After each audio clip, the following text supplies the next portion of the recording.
The Grand Council chamber stretched wider than most starships. Delegates from 300 star systems floated, sat, or suspended themselves in their designated areas. Some breathed oxygen, others methane, and a few existed as pure energy contained in specialized fields. They had gathered for what most considered a routine meeting, but Ambassador Thalrex knew better. He stood at the center platform, his crystalline body pulsing with nervous light. For 3 centuries, he had served the Galactic Council with distinction. He had negotiated peace treaties, established trade routes, and studied dozens of primitive worlds. But none had worried him like the small blue planet in Sector 7G, the humans called it. Earth. Thalrex activated the holographic display. Images of Earth appeared, showing cities of glass and metal, vast oceans, and green continents. To most observers, it looked peaceful, almost inviting. But Thalrex had spent 30 years studying these creatures, watching their transmissions, analyzing their history. What he found terrified him.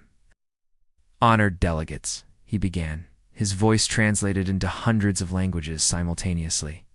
"I stand before you today to request an extension of the quarantine on planet Earth. Furthermore, I recommend we maintain this quarantine for at least another 1,000 cycles." Murmurs rippled through the chamber. 1,000 cycles was an eternity in galactic politics. Captain Yuna of the Varelian Empire was the first to speak. She was young for a fleet commander, barely 200 cycles old. Her purple chitinous plates gleamed under the chamber lights, marking her as inexperienced but ambitious. "Ambassador, with respect, your report indicates these humans have barely achieved lunar travel. They still use chemical rockets. Their fastest ships would take hundreds of their years to reach even their nearest stellar neighbor. Why should we fear them?" Thalrex's lights flickered red, the universal signal for danger. "Captain, you misunderstand the nature of the threat. I do not fear their technology. I fear them." This brought laughter from several delegates. The Varelian trade princes, massive beings who controlled half the sector's commerce, made rumbling sounds of amusement. One of them spoke, his voice like grinding rocks. "You fear primitives who still kill each other with metal projectiles. Ambassador, perhaps your long service has made you too cautious." Thalrex had expected this reaction. He changed the holographic display. Now it showed human history, compressed into rapid images. Wars, endless wars, cities burning, weapons of increasing devastation. And through it all, humans spreading, surviving, adapting. In the last 2,000 cycles alone, these humans have fought over 16,000 significant conflicts. They have developed weapons capable of destroying their own planet multiple times over. They have created diseases that kill millions, then created cures, then weaponized both the diseases and the cures. They have split the atom and used it to kill each other, then used that same knowledge to power their cities. He paused, letting the images sink in. "But this is not what frightens me. What frightens me is their response to adversity. When faced with extinction, they do not surrender. They do not negotiate. They escalate. I have studied their literature, their entertainment, their cultural transmissions. There is a concept they celebrate called spite. When pushed to the edge, humans will often choose mutual destruction over submission." High Chancellor Morduk, leader of the council, waved a tentacle dismissively. "Every primitive species goes through such phases. We guide them past this. It is what we do. With respect, Chancellor, we have never encountered a species quite like this. Let me show you something specific." Thalrex pulled up a particular historical record. This is what they call World War II. In this conflict, one nation faced certain defeat. They were surrounded, their cities destroyed, their military shattered. Logic dictated surrender. Instead, they fought house by house, street by street, until literally nothing remained. In another theater, soldiers chose to crash their flying machines into enemy ships rather than retreat. This was not one isolated incident. Thousands of their pilots did this. The chamber grew quieter. Even the Varelians had stopped their amused rumbling. "Here is another example," Thalrex continued. "A single human research station in their frozen southern continent. It caught fire. The logical response would be to evacuate and await rescue. Instead, the humans formed lines and passed equipment out of the burning building while the structure collapsed around them. 3 died. The rest saved irreplaceable research. When asked why, one survivor said, "It was our work. We couldn't let it burn." He shifted the display again. One more example. A human child's toy became trapped in their primitive plumbing system. The logical response would be to abandon it or call professionals. Instead, the parent dismantled the entire system, spent days searching, and rebuilt it. When asked why, the human said, "She loved that toy." Una leaned forward in her suspension pod. I fail to see how these examples indicate danger. Thalrek's lights pulsed in the pattern that meant frustration. Captain, that is precisely my point. These humans attach emotional significance to everything. Their belongings, their work, their children's toys, their home. Now imagine what they would do if you threaten that home itself.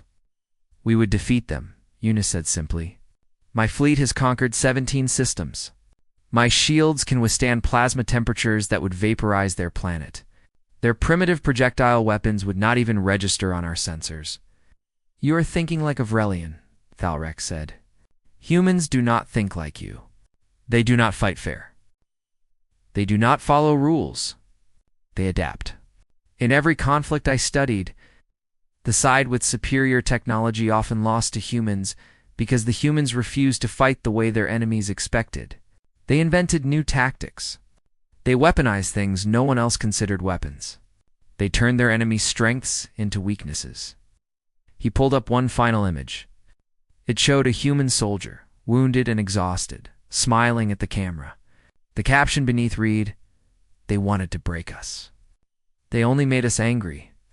This is what I am trying to make you understand. Human warfare is not about having better weapons. It is about never giving up. It is about making victory so costly that even winning feels like losing. They have a saying, "You can kill us, but you cannot defeat us." They genuinely believe this. And their history suggests they are correct. Chancellor Mordok made a gesture of finality with his tentacles. "Ambassador Thalrex, your concerns are noted and will be entered into the official record. However, this council has maintained galactic peace for 10,000 cycles. We have brought 600 species into the fold. We shall bring humanity as well. The resources of their planet are too valuable. The strategic location of their system too important. We will offer them membership. If they refuse, we will compel them." "I urge you to reconsider," Thalrex said, his lights now pure crimson. "This is different." The vote was called. Only one light appeared in the negative column. Thalrex's own. The invasion of Earth was approved. Captain Una was given command of the fleet. 3,000 warships that had never known defeat. Ships that had conquered species far more advanced than humanity. As the delegates filed out, Una approached Thalrex. "Ambassador, you seem genuinely worried. But you must understand, this is what we do. We are professionals. We will offer the humans generous terms. Most likely, they will accept. And if they do not, the conflict will be brief and relatively bloodless. We will disable their primitive military and within a few of their planetary rotations. They will recognize the futility of resistance." Thalrex looked at the young captain, his lights now dim with resignation. "Captain Una, I hope you are correct. I truly do. But I have spent decades studying these humans. I have analyzed their psychology, their history, their culture, and I can tell you this with absolute certainty. You are about to make the biggest mistake of your career, possibly of your life." Una's plates shifted in what might have been amusement. "Then I shall prove you wrong, Ambassador. And perhaps in the future, you will be less fearful of primitives with chemical rockets." She departed to prepare her fleet. Thalrex remained in the empty chamber, staring at the image of Earth still floating above the platform. Somewhere on that blue and green world, 3 billion humans went about their daily lives. Completely unaware that their entire existence was about to change, Thalrex composed one final message and transmitted it to the Council's permanent archives. He marked it with the highest priority rating. The message was simple. "I warned them. When this goes wrong, remember that I warned them. Humanity is not ready to join us, and we are not ready for humanity. The consequences of this decision will echo across the galaxy for generations. I pray I am wrong, but I know I am not. Then he began the long journey back to his homeworld, hoping desperately that he would not live to see his predictions come true. The Varelian armada emerged from hyperspace in a precise geometric formation that had been perfected over millennia. 3,000 warships materialized simultaneously, each one positioning itself with mathematical precision. The formation was beautiful in its way, a demonstration of military perfection that was meant to intimidate as much as to protect. Captain Eunice stood on the bridge of her flagship, a vessel so large it could house a small city. Around her, dozens of crew members monitored their stations, their multiple limbs moving with practiced efficiency. Everything was proceeding exactly as planned. The humans had not yet responded, which was expected. Their primitive sensor systems probably needed time to even detect the fleet's arrival. "I'll send the standard surrender message," Una commanded. Her voice carried the confidence of someone who had done this many times before.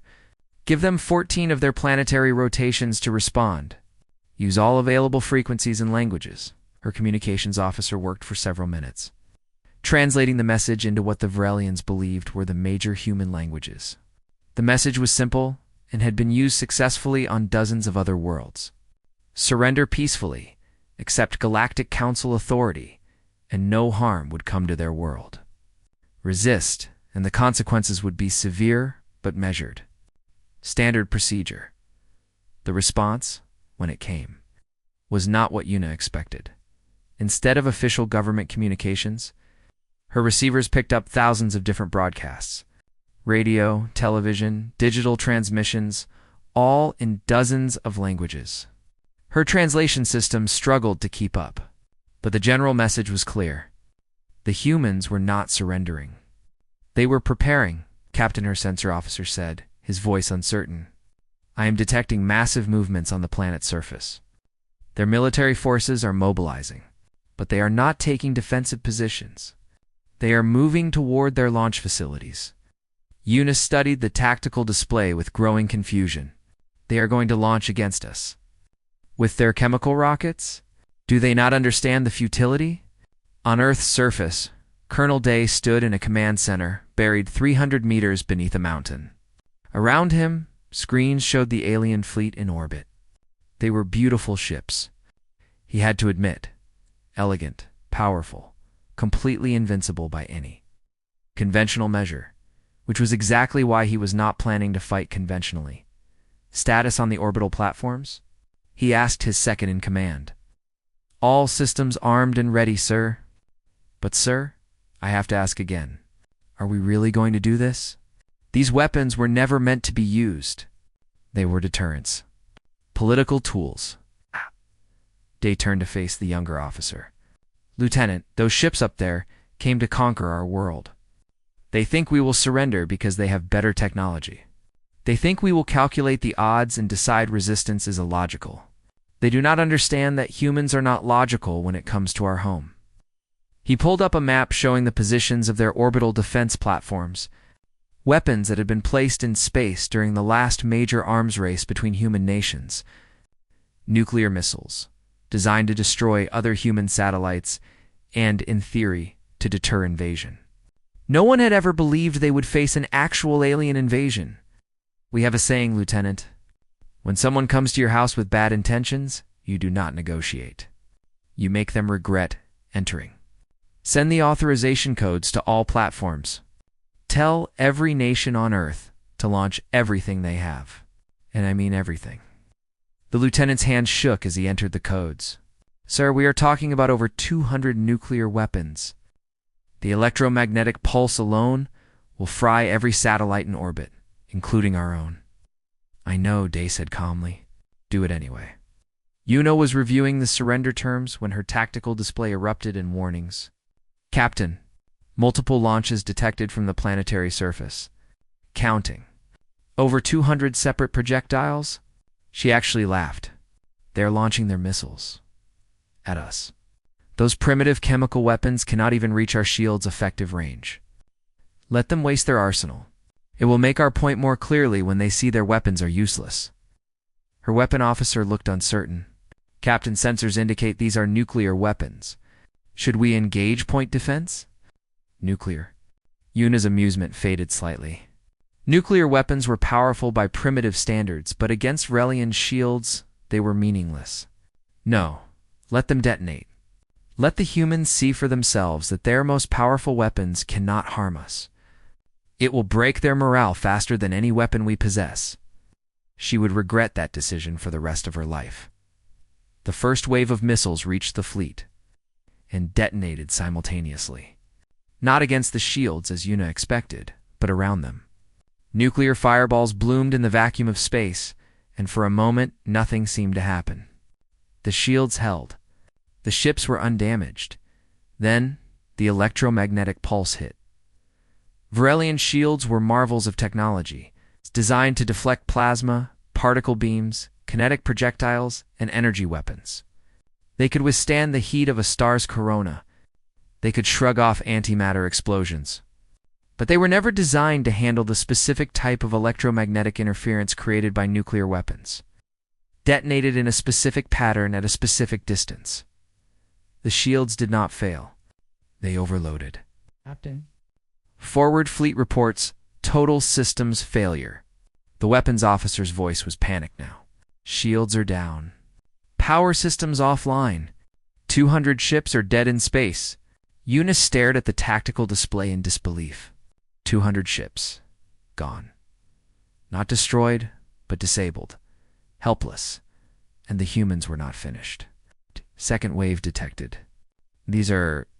Captain, these are kinetic impactors. They are launching metal projectiles. Without shields, the disabled ships were vulnerable. The kinetic weapons were simple, just masses of metal accelerated to high speed. But simple was effective. They punched through holes, destroyed engines, and killed crew members. Not all of them. Not even most of them. But enough. More than enough. Why? UNA made a decision that no Varilian captain had made in 1,000 years. All ships withdraw to high orbit. Get out of range of their weapons. But Day was not finished. In his command center, he watched the alien fleet retreat and allowed himself a small smile. Launch Phase 2. Let us show them what creativity looks like. Dr. Hannah had been working on theoretical weapons for 15 years. Her government had funded her research as a hedge against future conflicts, never really believing the weapons would be needed.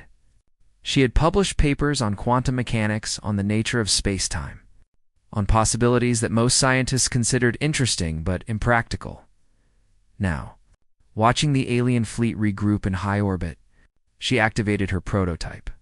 The quantum destabilizer was built in a facility in Antarctica, hidden beneath miles of ice. It was cobbled together from experimental equipment, theoretical models, and sheer desperation. According to every calculation Hannah had run, it had a 30% chance of working, a 40% chance of doing nothing, and a 30% chance of destroying the entire facility and everyone in it. She pressed the activation button. The beam that lanced out from the Antarctic was not visible to the human eye. It did not burn through the atmosphere. It did not create any spectacular display. It simply touched one of the Vrelian dreadnoughts and removed it from existence. The ship did not explode. It did not break apart.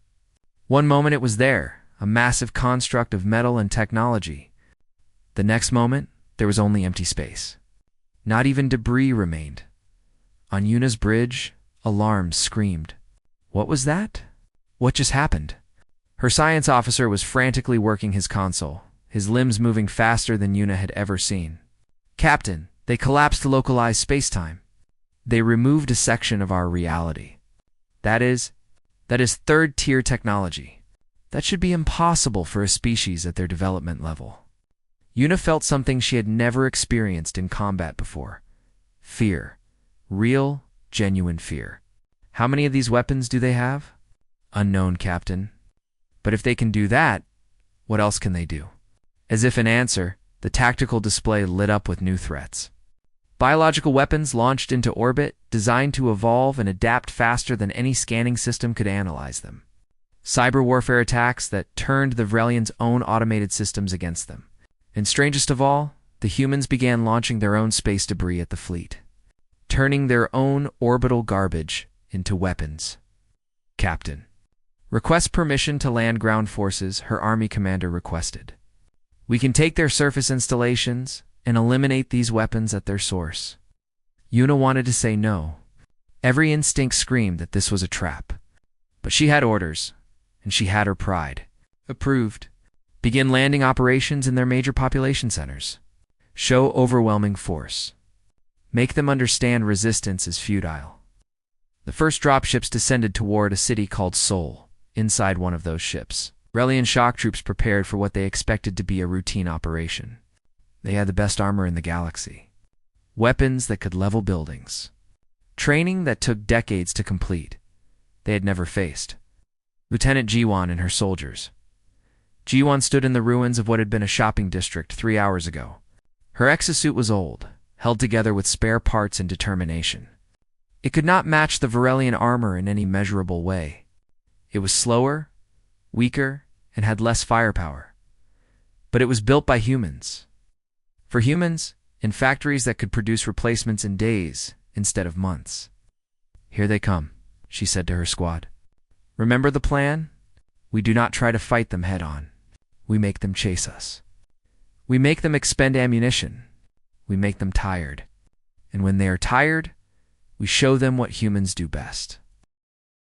What is that, Lieutenant? A young private asked. Guan smiled grimly. We adapt. The Vrelian shock troops landed expecting organized resistance. What they got was chaos. Humans attacking from unexpected angles. Humans using the urban environment against them. Humans who seemed to appear from nowhere, strike, and vanish. Every time the Vrelians adapted to one tactic, humans switched to another. And when Vrelian soldiers fell, more arrived to replace them. But when human soldiers fell, even more humans appeared. Citizens with hunting rifles, police with handguns, children throwing homemade explosives. An entire population that had decided dying on their feet was better than living on their knees. 3 hours after landing, the Vrelian commander sent a message that would echo through the galaxy for centuries. They just keep coming.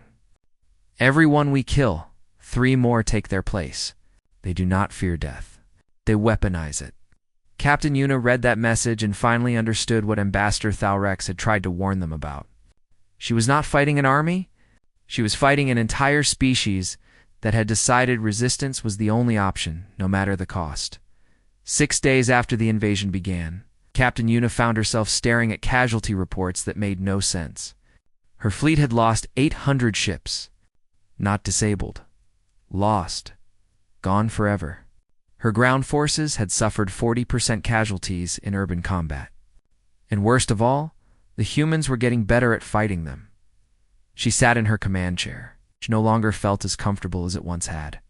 Around her, the bridge crew worked with desperate efficiency, trying to counter the latest human tactic. This time, it was a computer virus that had somehow penetrated their secure networks and was causing their navigation systems to malfunction. How did they even access our systems? She demanded. Our encryption is military grade. It should take them decades to crack even basic protocols. Her communications officer's limbs trembled as he worked. Captain, they did not crack our encryption. They infected one of our landing craft with a virus hidden in what appeared to be surrender documents. When the craft returned to the fleet for resupply, the virus spread through our network. It is ... elegant in a terrifying way. Elegant. That was not a word Yuna would have used. Devious, perhaps. Underhanded, but effective. The humans did not fight fair. They used every advantage, exploited every weakness, and invented new tactics faster than the Vrelians could adapt. On Earth's surface, Colonel Day was coordinating with military leaders across the globe. For the first time in human history, every nation was working together with complete cooperation. Old enemies shared intelligence. Rival powers coordinated attacks. The entire species had united against a common threat. Status report, Day requested. Studying the global tactical display. Sir, the European coalition reports successful defense of their primary cities. The Vrelians attempted another landing in Paris, but our forces drove them back. Casualties were heavy on both sides, but we held. Asian theater. Mixed results, sir. We lost ground in some areas, but gained in others. Lieutenant Jiwan's unit in Seoul continues to exceed expectations. They have destroyed or disabled over 30 Vrelian combat vehicles using improvised tactics. The enemy is learning to avoid urban environments entirely. Good. What about the Antarctic facility? A different officer responded. Dr. Hannah reports the quantum destabilizer is operational again, but she can only fire it once every 4 hours. The power requirements are massive, and each shot risks damaging the equipment beyond repair. She requests permission to build additional units, but that would take months. Day considered this. Tell her to proceed with construction. We may need those weapons. What else do we have that can hurt them? Sir, Engineer Minho has a proposal. He wants to show you personally. Day frowned but nodded. Send him in. Minho entered the command center, carrying a tablet and wearing a smile that made Day nervous. The young engineer had a reputation for brilliant but dangerous ideas. Colonel, I think I have solved our biggest problem. Which problem? We have many. The fact that they can retreat to space, and we cannot follow them. Sir, I have been studying the captured Vreliant landing craft. Their hyperspace drives are damaged, but I have figured out the basic principles. And Colonel, it is not as complicated as we thought. Different, yes, but not impossible. Day leaned forward. Are you telling me you can build a hyperspace drive? Not immediately. But given 6 months and sufficient resources, yes. I can build a prototype. And if I can build one, we can build more. Many more. 6 months is too long. The war could be over by then. Minho's smile widened. That is the beautiful part, sir. I do not think this war will end quickly. The Vrelians are winning in space, but we are winning on the ground. They cannot conquer us without landing troops, and every time they land troops, we slaughter them. It is a stalemate. And in a stalemate, time is on our side. Day understood immediately. Because we can replace our losses faster than they can. Exactly. Our factories can produce a new tank in days. How long does it take them to grow a new soldier? Train them. Transport them across the galaxy. We are fighting in our own backyard, sir. Every advantage of logistics belongs to us. It was a chilling thought, but Day recognized the truth in it. Proceed with your project, engineer, but quietly.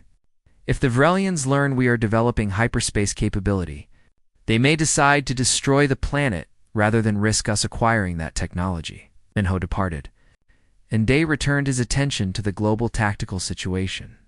The war had settled into a brutal pattern. The Vrelians would attempt landings. Humans would resist with fanatical determination. And both sides would take heavy casualties. The aliens had superior weapons and armor. Humans had superior numbers and knowledge of the terrain, but there was another factor at play.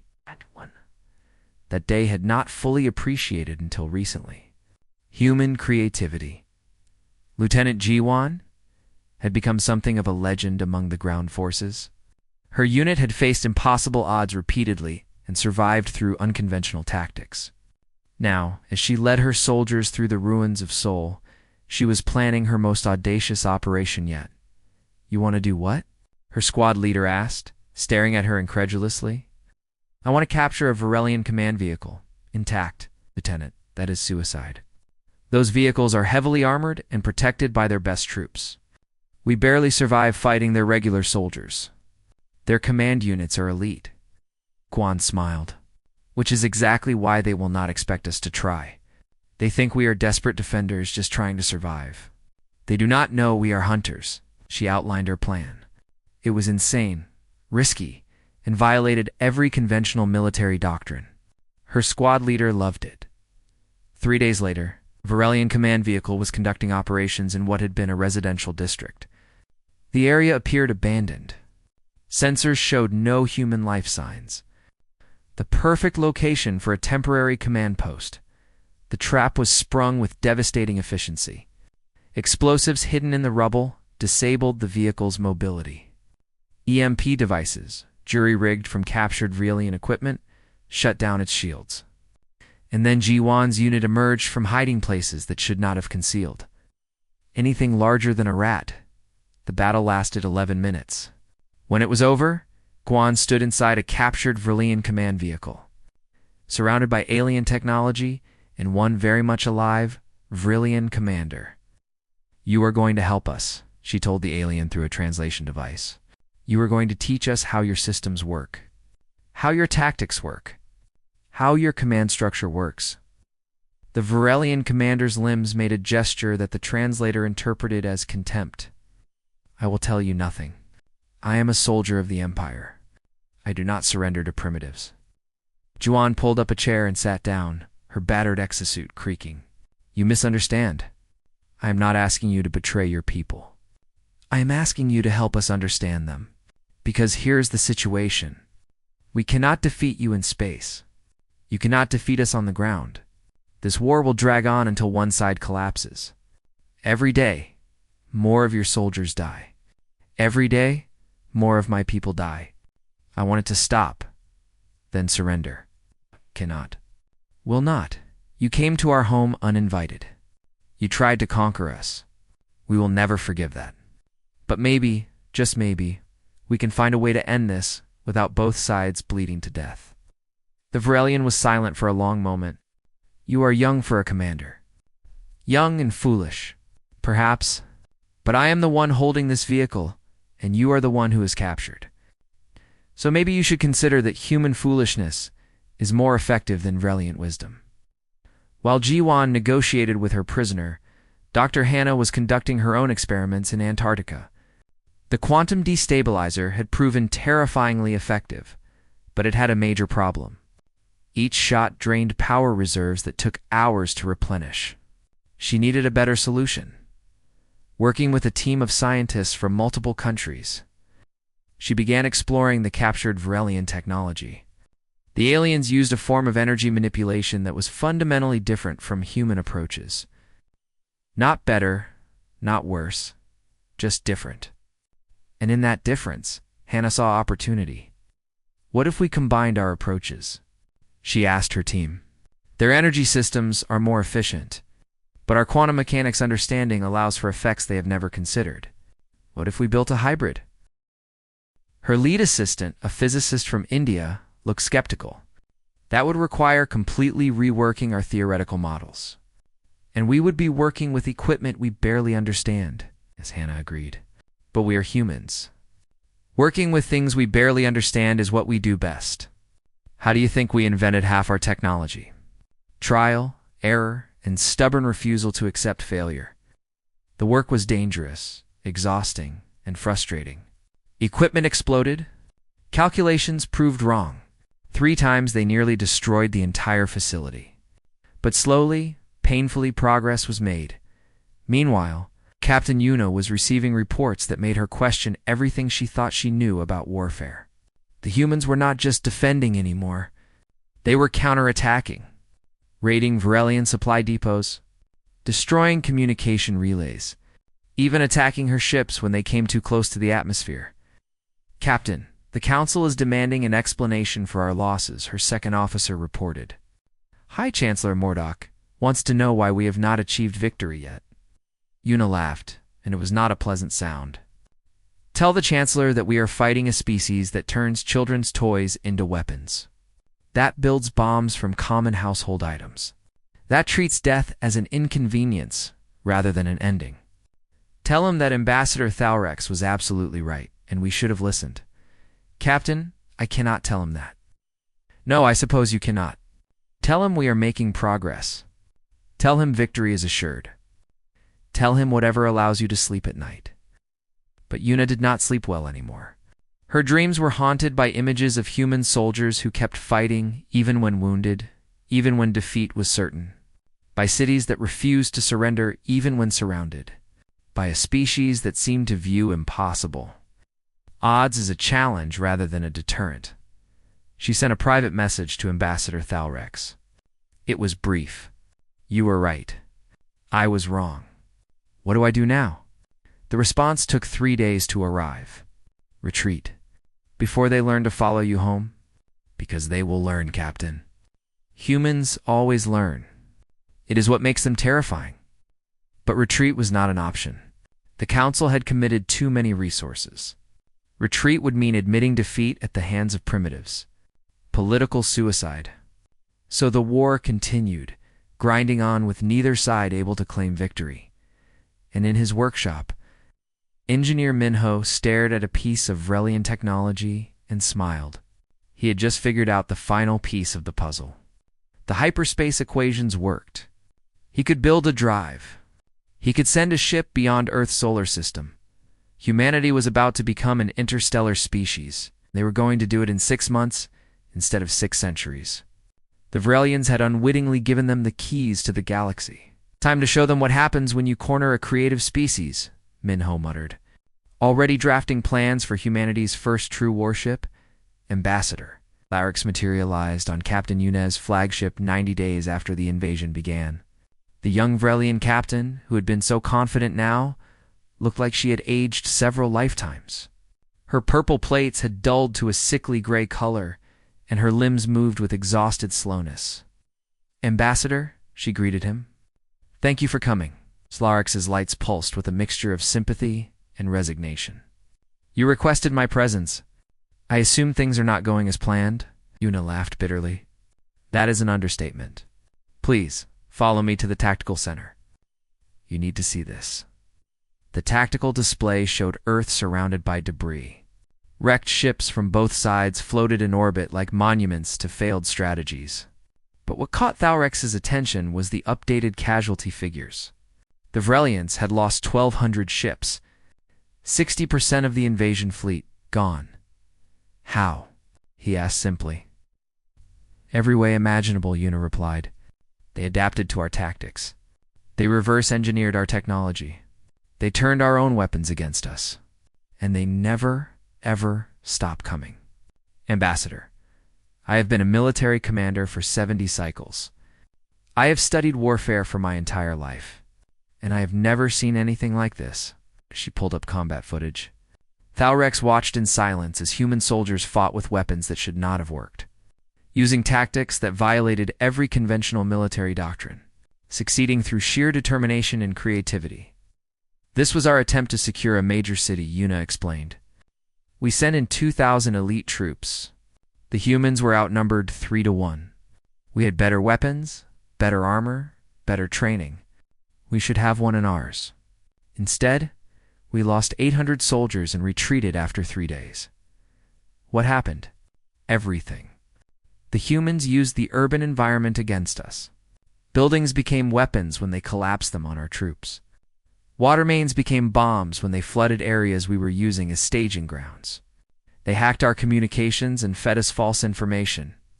They captured our supplies and used them to build their own weapons.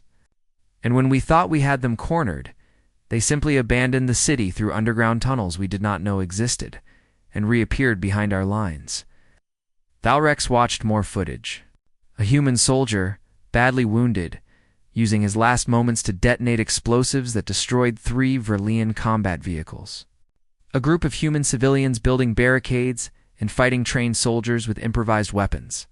A child, no more than 12 cycles old by human standards, running between buildings to deliver messages because all electronic communication was jammed.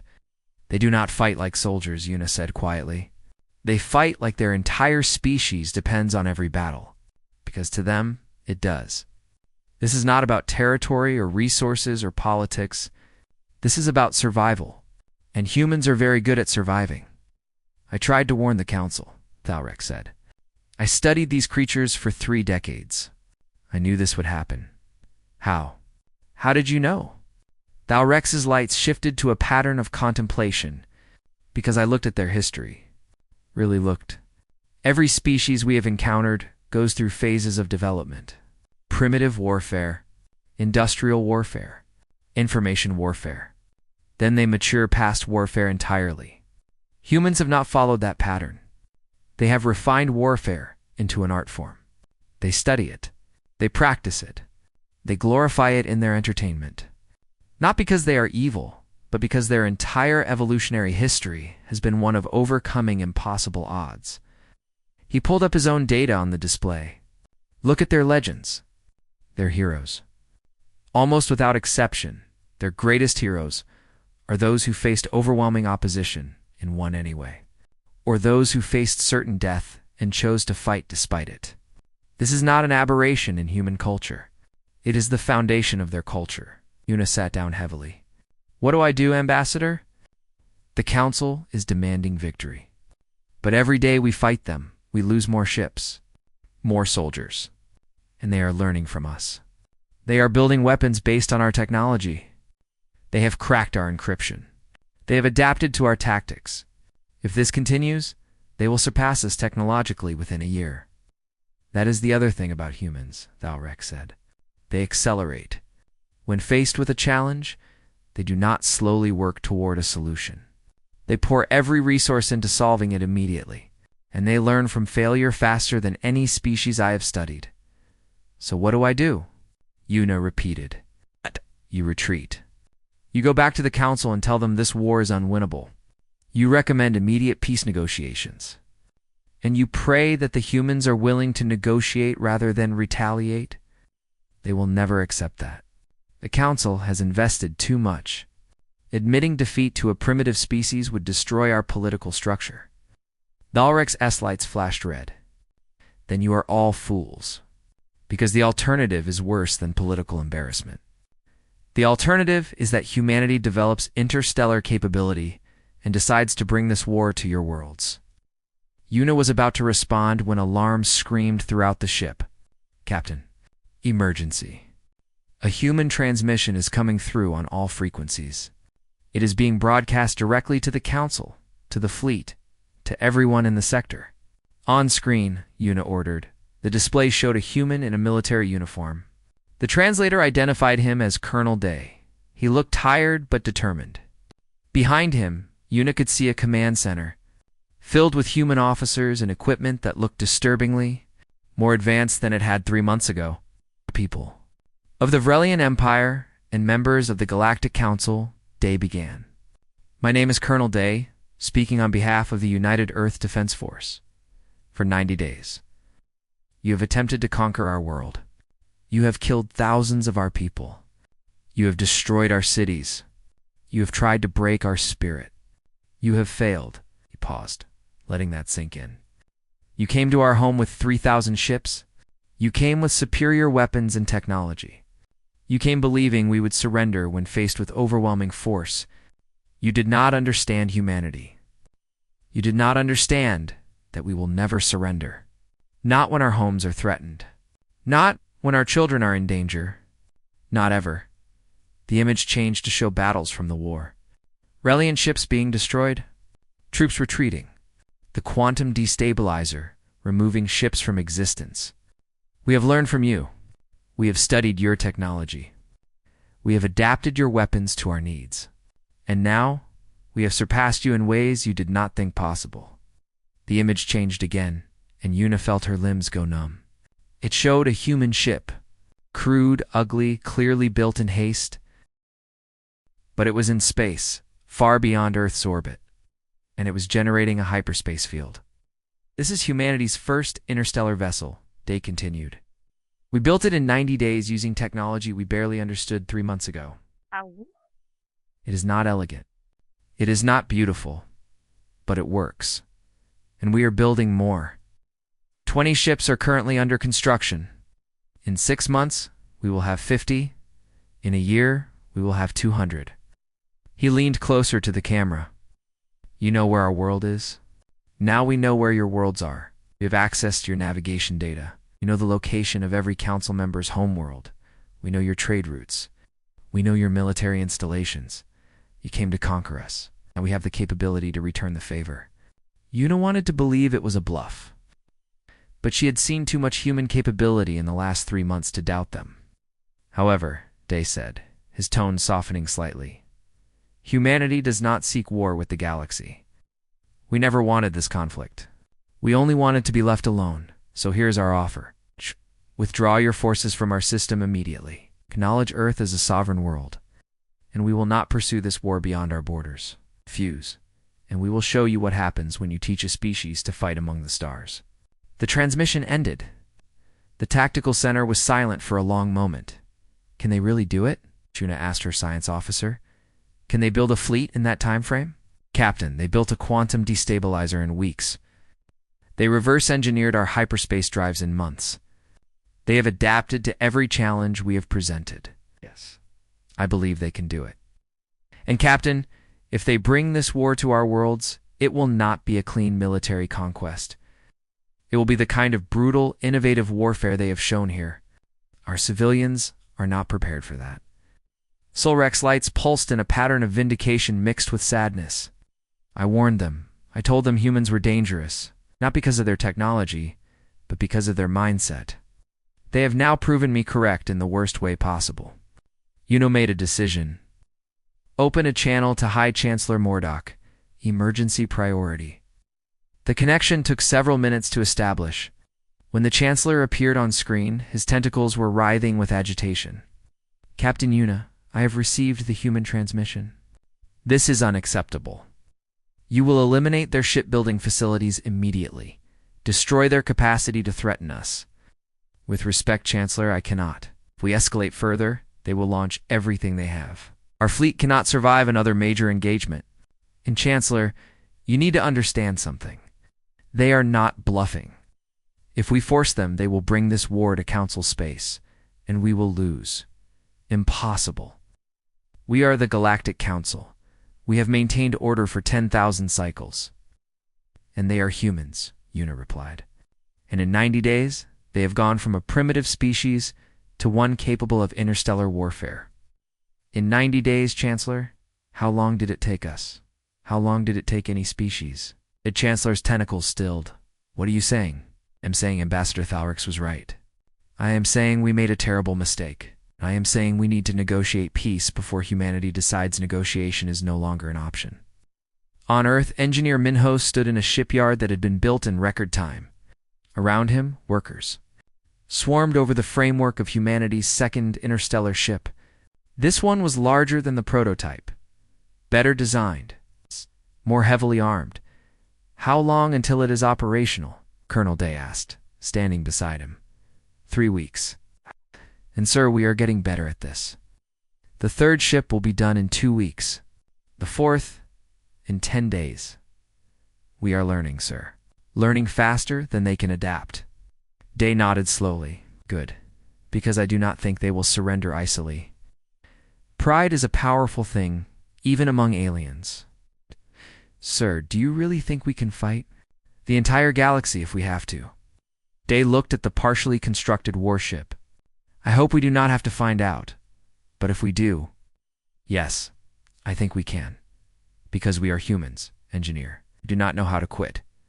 We only know how to win, or die trying. I do not plan on dying anytime soon." The Galactic Council convened.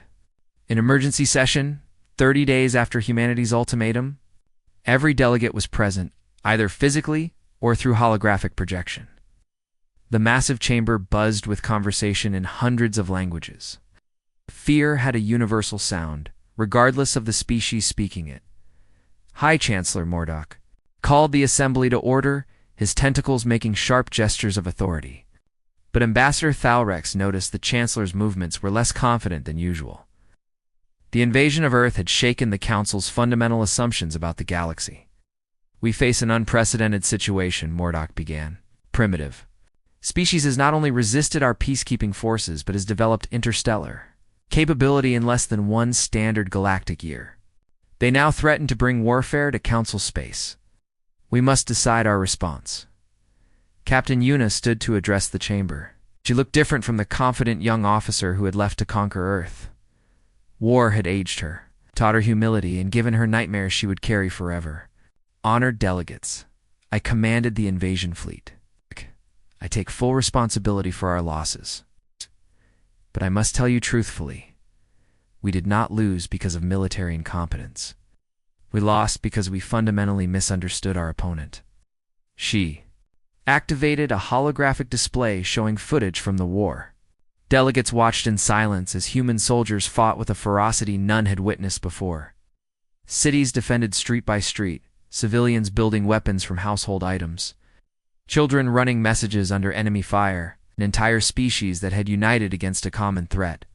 The humans have now built 43 interstellar vessels, Yuna continued. They are crude by our standards, but functional. More importantly, they are armed with weapons we do not fully understand. Their quantum destabilizers can remove matter from existence. They have weaponized electromagnetic pulses in ways we never considered. And most frightening, they have begun adapting our own technology to their designs. A Vrelian trade prince spoke up, his voice booming. Then we destroy their shipyards. We eliminate their capability before it becomes a true threat. That is what I recommended initially, Yuna replied. My weapons officers calculated it would require destroying approximately 40% of Earth's surface to eliminate all their construction facilities. The humans have dispersed their industry across their entire planet. To eliminate the threat, we would have to commit genocide. The chamber erupted in argument. Some delegates called for exactly that. Others advocated for immediate withdrawal. Still others suggested negotiation. Through it all, Ambassador Thalrex stood silent, his lights pulsing with a pattern that meant "I told you so." Finally, Mordok called for order. Ambassador Thalrex, you've studied these humans extensively. You warned us against this action. Speak now. What do you recommend? Thalrex moved to the center platform. Recommend we do what we should have done from the beginning. We negotiate. We offer Earth full membership in the Galactic Council. We treat them as equals rather than primitives to be conquered. Because the alternative is war with a species that has proven remarkably adept at warfare. Full membership? A delegate from the Korthon Empire objected. That violates 1,000 years of precedent. Precedent is less important than survival, Thalrex replied. Let me show you something. He displayed projections based on human industrial capability and technological advancement rates. If we continue this conflict, within 2 years, humanity will have a fleet comparable to our own in size. Within 5 years, they will surpass us technologically in several key areas. Within 10 years, they will be the dominant military power in this sector. These are conservative estimates based on their current rate of progress. The chamber fell silent. The numbers were staggering. But it is not just about military power, Thalrex continued. Think about what they have accomplished. In 100 days. They have gone from a divided species fighting among themselves to a unified civilization capable of interstellar warfare. They did this while under attack, while their cities were burning, while they were dying by the thousands. What could they accomplish in peacetime? What innovations might they create? What problems might they solve? He paused, letting his words sink in. We can either make them our enemies and face a war that will devastate both sides, or we can make them our allies and benefit from their remarkable capabilities. I know which option I prefer. At that moment, a new holographic image appeared in the chamber center. It was unauthorized, breaking through Council's security as if it were not even there. The image showed for humans in military uniforms. Colonel Day stood at the front, flanked by Dr. Hannah, Lieutenant Jiwan, and Engineer Minho.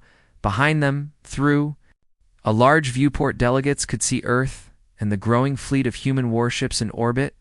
Members of the Galactic Council. Day began. We apologize for interrupting your session, but we felt it important to address you directly. How did you breach our security? Mordok demanded. Minho smiled. Your encryption is impressive, but not unbreakable. We have been monitoring your communications for the past 3 weeks. I know you are debating whether to continue the war or negotiate peace.